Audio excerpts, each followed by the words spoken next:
Untuk kesempatan untuk datang ke sini ke kampung Arab Embang.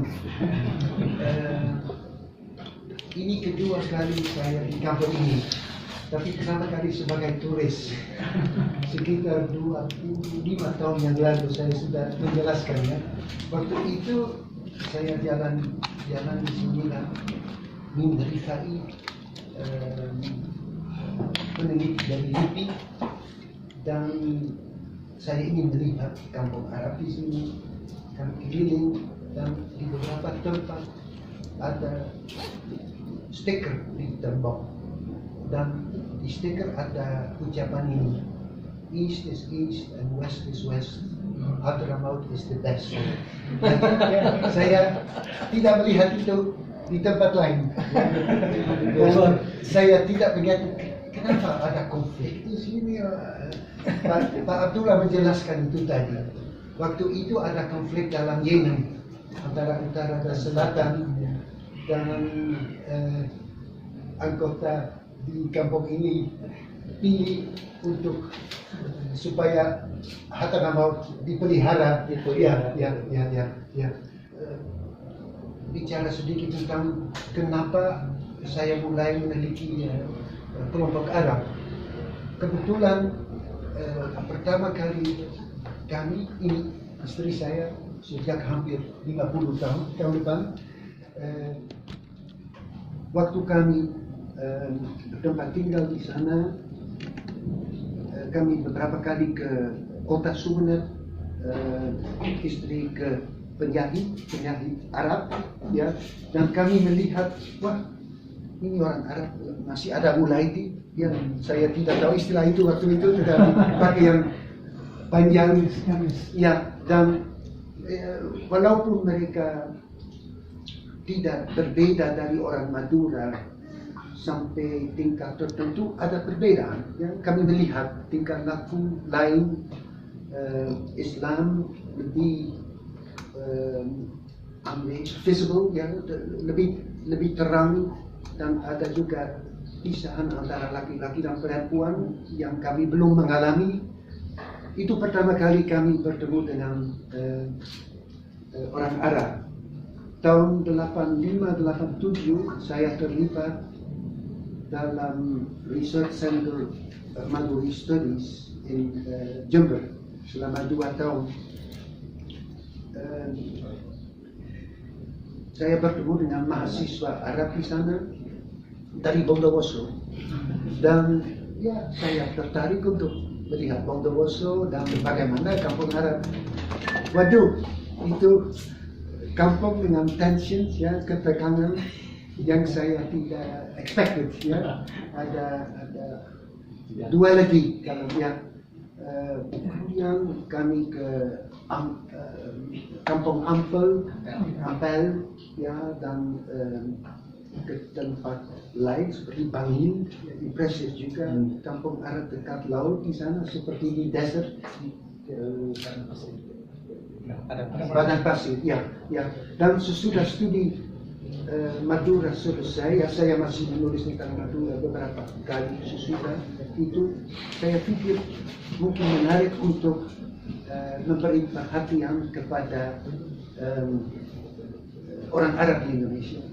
Dan saya mulai dengan membaca buku di Belanda, mencari bahan tentang orang Arab di arsip, dan mudah-mudahan saya pikir bisa cukup bahan untuk menulis tentang orang Arab, ya. Dan buku ini yang disebut Mencari Identitas Orang Arab Hadran di Indonesia 1950 terdiri dari seleksi artikel saya tentang orang Arab di Indonesia, ya. Tidak ditulis tahun yang lalu, tetapi artikel ditulis antara tahun 90 dan beberapa tahun yang lalu, ya. Dipublikasikan di jurnal Amerika Eropa, dan satu ditulis di bahasa Belanda dan diterjemahkan tahun yang lalu oleh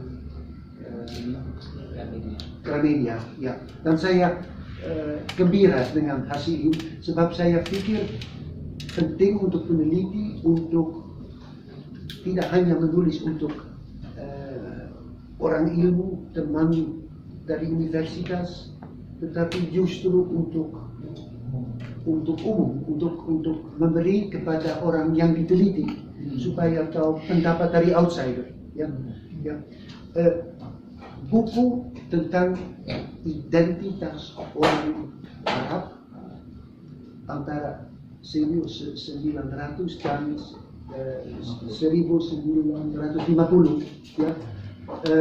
Dalam periode itu ada perubahan di identitas yang luar biasa. Ya. Orang Hadrami mulai datang ke sini.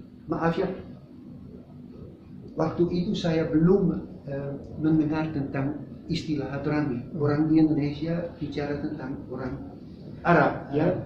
Baru 10 tahun yang lalu, 15 yang lalu, di universitas saya mendengar, dan di sini juga, istilah Hadrami. Tapi dulu tidak ada. Ya. Waktu orang Hadrami datang ke sini, mereka berorientasi ke Hadramaut.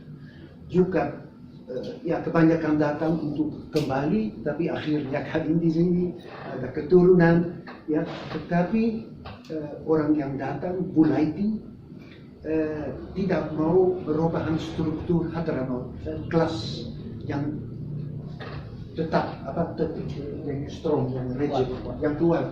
Sayyid, Syekh, Kabili, Damasaki. Ya. Tetapi di konteks Indonesia sukar untuk mempertahankan itu, sebab ada orang dari kelompok masa ini yang menjadi raya kaya, yang bersukses. Ada dari kelas yang lain yang juga pikir kenapa kita harus mencium tangan dari saya. Ya. Kenapa tidak boleh bahwa anak dari kami kawin dengan anak perempuan dari saya. Ya. Banyak perubahan, walaupun belum berubah cepat, tetapi ada beberapa konflik. Ya. Dan tahun 2015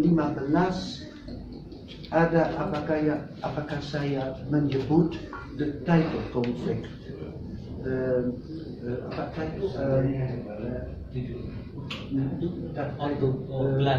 gelar. Ada konflik gelar yang besar yang disebabkan oleh antara lain Sukati. Sebab Sukati mengucapkan sesudah dia keluar dari Al-Khair, ada mendirikan Malaysia, mengucapkan bahwa semua Muslim sama, tidak ada yang lebih tinggi daripada yang lain. Dan begitu anak dari semua kelas yang ada di Hadramaut, tetapi tidak di orang Muslim yang lain, boleh kawin bersama. Ya. Dan sebagai protes terhadap hierarki, ada juga banyak orang syekh seperti semua non-Sayyid disebut di sini yang menolak untuk mencium tangan Sayyid. Ada juga yang tidak mau memakai gelar Sayyid, dan Sayyid bertanya kepada pemerintah Belanda supaya Sayyid sebagai gelar diproteksikan sebagai gelar aristokratis. Tapi pemerintah Belanda menolak untuk mengakui bahwa Sayyid adalah gelar aristokratis. Ada honorific, istilah untuk menghormati.